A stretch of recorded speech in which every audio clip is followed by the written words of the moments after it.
Assalamualaikum warahmatullahi wabarakatuh. Sampurasun, Tajahau, marhaban bialjami, nuya bapayang. Halo teman-teman semua, sebelum itu selamat datang di materi kedua kelas sejarah bersama saya Kang Lisan atau Kang Li untuk paket C fase E kelas 10 PKBM Pemuda Pelopor Kota Sukabumi. Pada materi kedua ini kita akan membahas mengenai kebudayaan dalam tema besar pengantar ilmu budaya. Oleh karenanya, mari kita mulai kelas hari ini. Diinformasikan juga kepada teman-teman jika teman-teman ingin memutar dalam versi bahasa Inggris, dipersilakan teman-teman untuk mengabaikan video ini dan juga mengklik yang versi bahasa Inggris. Mari kita mulai mata pelajaran sejarah pada kali ini. Baik, sebelum kita mulai, kita mengetahui terlebih dahulu apa sih tujuan pembelajaran dari materi kali ini. Di mana yang pertama, kita berharap bahwa teman-teman dapat mengidentifikasi 7 unsur kebudayaan yang terdiri dari bahasa, sistem pengetahuan, sistem organisasi sosial, sistem peralatan hidup dan teknologi, sistem ekonomi dan mata pencaharian hidup, sistem religi, dan juga kesenian. Lalu yang kedua, kita semua berharap bahwa teman-teman dapat membedakan 7 unsur kebudayaan yang terdiri dari bahasa, sistem pengetahuan, sistem organisasi sosial, sistem peralatan hidup dan teknologi, sistem ekonomi dan mata pencaharian hidup, juga sistem religi dan kesenian. Baik, teman-teman semua, jika teman-teman masyarakat Sunda, apakah teman-teman pernah mendengar peribahasa pindah cai pindah tampian? Peribahasa ini memiliki arti yang sama dengan peribahasa dalam bahasa Indonesia, yaitu lain ladang, lain belalang, lain lubuk, lain ikannya. Dalam bahasa Inggris juga ada sebuah idiom yang sama, yaitu when in Rome, do as the Romans do. Ketiga peribahasa ini menjelaskan betapa pentingnya kita untuk menghargai kebudayaan di suatu tempat, karena setiap tempat memiliki kebudayaannya masing-masing, seperti halnya air. Ketika air dipindahkan dari satu gelas ke botol misalnya, maka tentu air tersebut akan berubah bentuknya menjadi seperti botol. Begitupun ketika ke tempat lainnya misalnya mangkok, maka air tersebut akan menjadi seperti mangkok. Begitulah kehidupan kita harus senantiasa menghormati budaya di mana kita berada. Baik teman-teman, selanjutnya mari kita mengetahui makna budaya secara etimologis. Dalam bahasa Indonesia sendiri, budaya itu berasal dari kata jamak budaya ya. Dari kata jamak budi asalnya kemudian jadi budaya yang artinya pikiran dan juga akal budi ya, akal dan budi. Di mana kemudian budaya ini bermakna sebagai cipta, rasa dan karsa manusia terhadap akal dan budinya. Apa itu cipta? Cipta adalah kemampuan pikiran untuk mengadakan sesuatu yang baru, kemudian rasa berkaitan dengan tanggapan indera manusia terhadap sesuatu, khususnya lingkungan sekitar, dan juga karsa, yaitu daya jiwa yang mendorong makhluk untuk berkehendak. Dalam artian, ketika kita simpulkan budaya ini berkaitan dengan kemampuan manusia. Mustahil budaya tercipta tanpa adanya manusia. Sedangkan dalam bahasa Inggris, budaya itu kan dikenal dengan nama culture. Culture sendiri diambil dari kata cultura atau colere dalam bahasa Latin yang artinya itu untuk ini ya berladang. Makanya dulu kalau ketika kita berada di bawah pemerintahan Hindia Belanda, ada tuh kulturstelsel, kultur school gitu karena kultura itu berkaitan dengan kegiatan ini ya cocok tanam di mana artinya culture itu adalah kegiatan manusia dan merupakan struktur simbolik yang memberikan aktivitas signifikan dan juga penting bagi kehidupan manusia.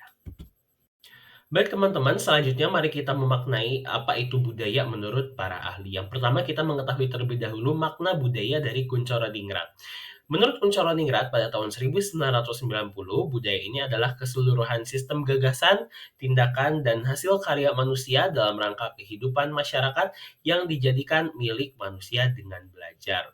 Inilah juga alasan mengapa kemudian urusan kebudayaan di negara itu akan selalu berdampingan dengan pendidikan.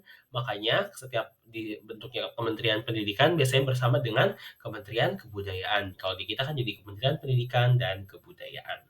Sedangkan menurut Edward Tyler, kebudayaan itu adalah hal yang kompleks berkaitan dengan istilahnya tuh pengetahuan, keyakinan, seni, hukum, moral, adat istiadat, dan segala kapabilitas lainnya yang berkaitan dengan manusia selaku makhluk sosial. Jadi budaya itu tercipta karena manusia adalah makhluk sosial. Yang mana ketika kita rangkum maknanya dari para kedua ahli ini, budaya itu adalah keseluruhan sistem hasil karya manusia sebagai makhluk sosial yang mencakup tadi ya 3 poin utamanya karena manusia memiliki kemampuan untuk cipta, membuat sesuatu, rasa, kemampuan untuk menggunakan inderanya atau sensoriknya, dan juga karsa terhadap akal dan budinya. Baik teman-teman, selanjutnya kita mengetahui ada 7 unsur kebudayaan.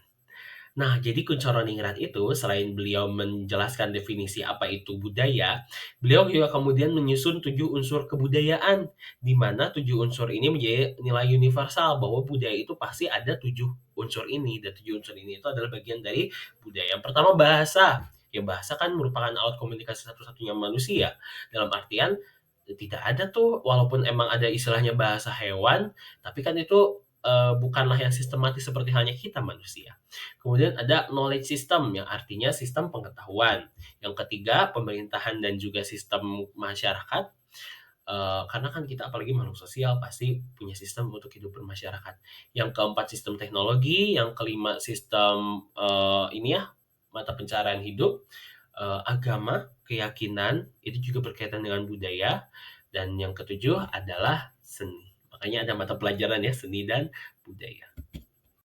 Baik teman-teman, jika kita berbicara tentang 7 unsur kebudayaan itu, mari kita kemudian klasifikasikan dalam kebudayaan di Sukabumi. Apa saja sih kebudayaan di Sukabumi? Yang pertama ada berkaitan bahasa, ada bahasa Sandiwidal.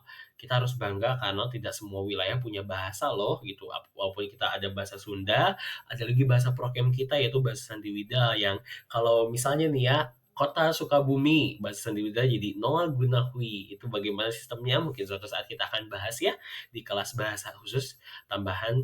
Lalu yang kedua berkaitan sistem pengetahuan juga ada kitab-kitab tafsir karya pahlawan nasional kita Ajengan Cantayan Kiai Haji Ahmad Sanusi. Berkaitan dengan sistem pemerintahan dulu saat kita menjadi bagian dari Cianjur, Raden Adipati Arya Wangsa Goparna ya kalau tidak salah namanya. Beliau juga pernah membuat sebuah sistem pemerintah yang disebut Kesatuan Rakyat atau Volkgemeinschaft dan Rijksgemeinschaft. Itu sistemnya kalau dalam pandangan saya ya adalah identitas kesukabumian pada saat itu. Lalu yang keempat berkaitan dengan alat ya, sistem alat dan teknologi. Kita mengenal korang atau kekeba yang merupakan anyaman untuk kita biasanya kalau beli mochi itu kan dibungkusnya korang atau kekeba ya. Itu kan sistem teknologi alat yang kita temukan juga. Lalu yang kelima ada ngehuma. Nah, ngehuma juga sistem mata pencaharian hidup sebelum masuk tuh ya dari Majapahit, dari Mataram, sistem tanam padi dan lahan basah. Dulu kita masyarakat Sunda lebih awal mengenal sistem lahan padi kering atau yang biasa disebut juga dengan nama tipar. Makanya ada wilayah Tipar tuh ya di Sukabumi. Lalu yang keenam ada Ngukulan Sanghyang sebagai bagian dari tradisi kepercayaan, di mana Ngukulan Sanghyang itu kan berkaitan dengan kalau benda-benda pusaka itu terdapat roh, terdapat jiwa, yang mana harus dimandikan dengan air yang diambil dari 7 mata air berbeda. Lalu yang ketujuh terakhir berkaitan dengan kesenian ada Wayang Sukuraga, di mana kalau Wayang Sukuraga ini juga kan berkaitan kalau wayang biasanya itu kan kisah-kisah Ramayana, Mahabharata, kalau ini anggotanya adalah yang jadi tokohnya adalah anggota tubuh.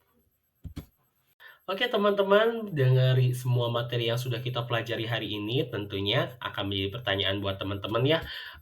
Apa sih kesimpulan dari keseluruhan materi? Yang pertama itu kita mengetahui tentang budaya. Apa itu budaya? Jadi budaya itu adalah segala jalan hidup, segala sistem yang diciptakan oleh manusia, yaitu berkaitan dengan seni, kepercayaan, organisasi, institusi, atau bahkan masyarakat yang dilegasikannya itu dari generasi ke generasi. Jadi kalau misalnya dilestarikan itu pasti budaya. Mustahil budaya tidak dilestarikan ya. Lalu yang kedua, bagaimana manusia bisa memiliki budaya? Karena manusia itu memiliki otak, pikiran, dan juga memiliki kapasitas untuk mengajar dan juga belajar dari orang lain sebagai masyarakat sosial. Lalu yang ketiga, apa saja tuh 7 unsur kebudayaan? Ya tadi ya, ada bahasa, sistem pengetahuan, pemerintahan dan juga sistem bermasyarakat, sistem teknologi, sistem peralatan dan juga mata pencaharian hidup, sistem religi dan juga kepercayaan, dan yang terakhir ada kesenian. Baik teman-teman, sebagai, bukti bahwa teman-teman sudah menyelesaikan materi kali ini, eee, teman-teman dipersilahkan untuk membuat sebuah postingan, yaitu berupa foto, beserta dengan deskripsi lengkap mengenai postingan tersebut yang teman-teman kemudian kirimkan atau unggah di media sosial, mau itu Instagram, Facebook, status WhatsApp, tapi jangan lupa pastikan nanti teman-teman, buat tangkapan gambarnya sebagai bukti kalau teman-teman sudah menguploadnya mengenai kearifan lokal di sekitarku. Jadi boleh misalnya ketika orang-orang lagi ada pertunjukan tarian apa tuh yang khas, atau misalnya ketika orang-orang lagi membuat satu karya, misalnya kayak ada pengrajin koran tuh deket rumah teman-teman, boleh teman-teman tangkap gambarnya terus buat deskripsinya gitu. Jangan lupa kemudian tangkapan gambarnya itu, screenshot-nya itu diunggah di Google Classroom sesuai dengan, materi yang telah disampaikan kali ini. Baik teman-teman, sampai situ terlebih dahulu materi yang disampaikan pada hari ini. Sebelum itu saya mohon maaf yang sebesar-besarnya jika terdapat banyak kekurangan dalam penyampaian materi ini, dan juga terima kasih banyak atas perhatian dan kesediaan teman-teman untuk belajar, tetap semangat belajar pada kali ini. Seperti biasa, jangan sungkan-sungkan jika ada pertanyaan atau ingin diskusi, silakan menghubungi saya di kontak, personal yang telah tersedia, atau juga bisa mengirimkan surat elektronik ke alamat, email yang tertera, atau ketika bertemu juga jangan malu-malu ya jika ada yang mau ditanyakan.